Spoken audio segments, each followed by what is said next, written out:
we need to talk about intellectual virtue, or rather, a common intellectual vice that I believe links together woke leftists on the one hand and ardent conspiracy theorists on the other hand. It's a vice we can call cheap intellectual superiority. But before we do that, I hope you'll subscribe to this channel, because if you do that, you'll join us in pursuing the intellectual virtues. Listen, experts are a real thing. There are experts when it comes to fixing my car.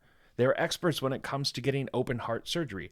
And there are experts when it comes to cultivating the intellectual virtues. Genuine intellectual superiority, if such a thing exists, is hard won. And it doesn't necessarily mean that you're arrogant. I get this criticism a lot.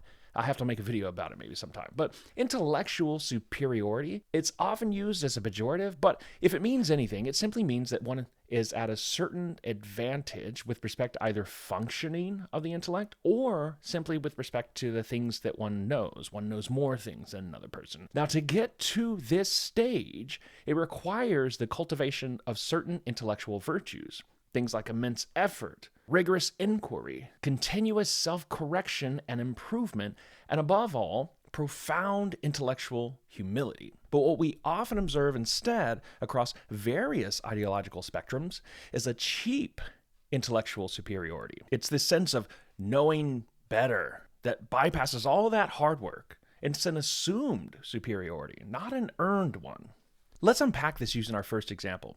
Take, for instance, certain corners of what you'll hear people refer to as woke leftists, particularly within academic or activist spaces.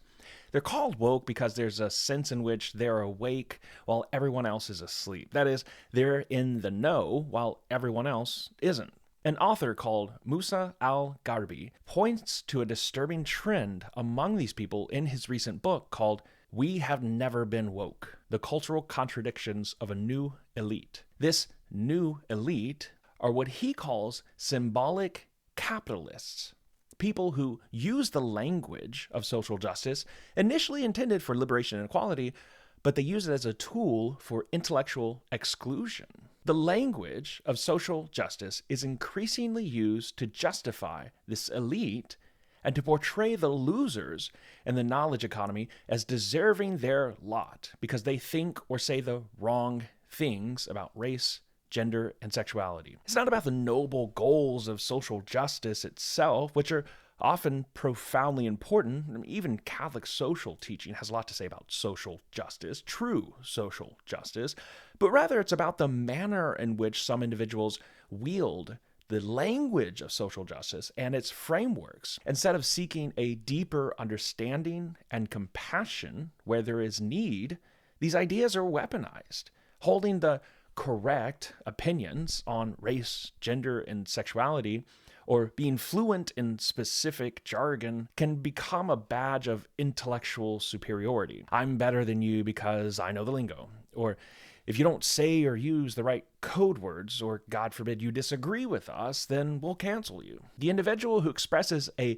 nuanced doubt, on the other hand, or perhaps even articulates something that's an unarticulated discomfort, that person is not engaged with charitably. Instead, they are swiftly dismissed as ignorant, problematic, or even unfit. The assumption is because they haven't adopted a particular framework or don't use the right language, they are intellectually inferior, and their perspectives are not worthy of engagement. It's intellectual closure masquerading as enlightenment. You're not asked to think critically about the theory, but to think with the theory without question.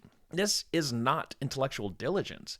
It's an ideological litmus test, and passing it grants you entry into a club where you can feel superior to those outside and those who simply don't get it, or even worse, don't want to get it. Now let's pivot to a seemingly opposite phenomenon, the ardent conspiracy theorists.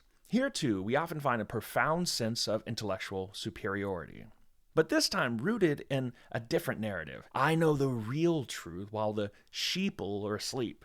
Consider the individual convinced that the moon landing was fake. They'll tell you they've done their independent research into all the evidence and that all the evidence points to a cover-up. But what does that research entail? Years of rifling through peer-reviewed journals on astrophysics? Probably not. Or maybe dedicated investigative journalism, combing through hundreds of firsthand interviews of people who were in the NASA control room?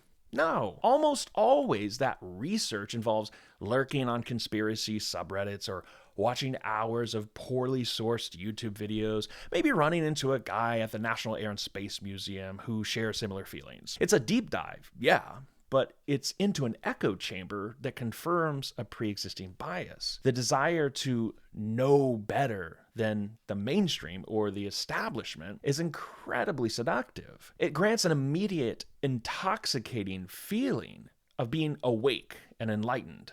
But this is not intellectual courage, and it's not hard work. Anyone can do it. It's often intellectual contrarianism for its own sake, born out of distrust and reinforced by selective information consumption. The conclusion, that is, that the moon landing was faked, or that a secret cabal controls the world, for example, often comes first, and the research, when it is conducted to find evidence that supports it, not to genuinely test it. Any evidence to the contrary is dismissed, and then the conclusion itself is never challenged. So what do these two seemingly disparate phenomena have in common? It's this cheap intellectual superiority. In both cases, individuals gain a powerful sense of knowing better without necessarily having to put any of the rigorous, open-minded intellectual work that true understanding demands. For some woke leftists, the superiority comes from aligning with a perceived intellectual elite, mastering a specific jargon, and quickly identifying the wrong thoughts and canceling those who think differently. And for many conspiracy theorists, it comes from believing that they've uncovered some hidden truth that the ignorant masses haven't. In both instances, though, the intellectual journey isn't one of genuine inquiry and humility, but of affirmation and exclusion.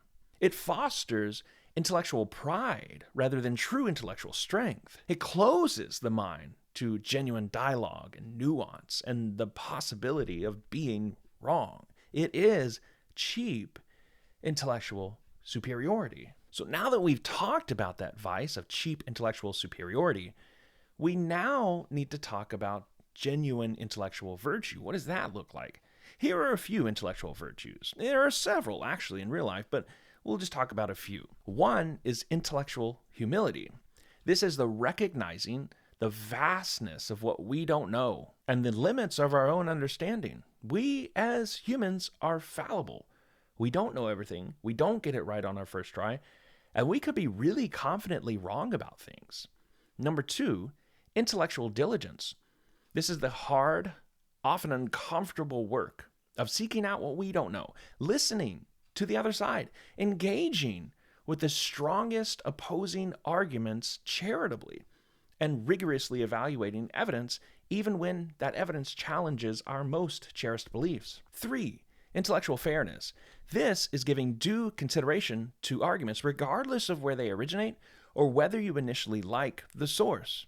There's a little bit of truth in nearly everything. So the goal is to separate what's true from what's not, and not to throw the baby out with the bathwater, as the saying goes. Number 4, intellectual courage. Is this idea of the willingness to change your mind when presented with compelling evidence, even if that's deeply uncomfortable to do so, and even if it means admitting that you're wrong. True intellectual strength isn't about certainty. You can be certain and be absolutely wrong about something. It's about the capacity for these intellectual virtues, things like self-awareness, doubt, humility, inquiry, all these things that contribute to your intellectual growth. It's about building a robust understanding through effort, not buying into a pre-packaged one for a quick hit of superiority. So I leave you with this reflection.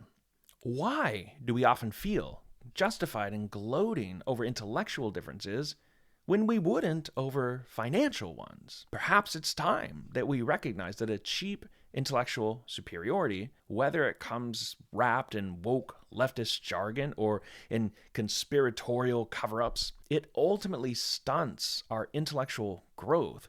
It divides us further, and it prevents the very progress towards the truth that we claim to seek. Are your conclusions truly earned? Do you exclude or look down upon those who don't think the correct way? The path to genuine understanding is always open, but it requires these intellectual virtues of humility, hard work, diligence, and a willingness to be wrong. What are your thoughts on woke leftists, conspiracy theories, and intellectual superiority? Did I get it right? Or did I get it wrong? I'm open to being wrong. Let me know in the comments below. And if you like this video, please consider commenting, sharing it with a friend, and subscribing for more philosophical discussions. Thanks for watching. I'll see you in the next one. Take care.